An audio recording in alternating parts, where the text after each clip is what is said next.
নমস্কার, আমি দেবাশিস চলে এসেছি আর একটা ভিডিও নিয়ে। গত 14/8 আমি 4টে স্টক কিনেছি। এই 4টে স্টক কী কী? বাজাজ অটো, আইআরসিটিসি, এডব্লিউএল আর অ্যাস্ট্রাল পাইপ। কী প্রাইসে কিনেছি?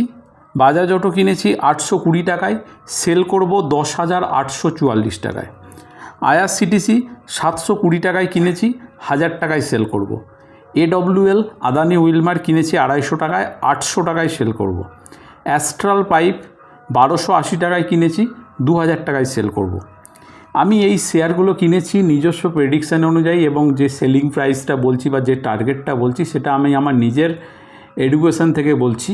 আপনি যদি এই শেয়ার কিনতে চান বা এই শেয়ারে ট্রেড করতে চান, আপনি আপনার ফিনান্সিয়াল অ্যাডভাইসারের কাছে অ্যাডভাইস নিয়ে তবেই নেবেন। আমরা এই ভিডিওগুলো করি only educational purpose. Thank you, ভালো থাকবেন।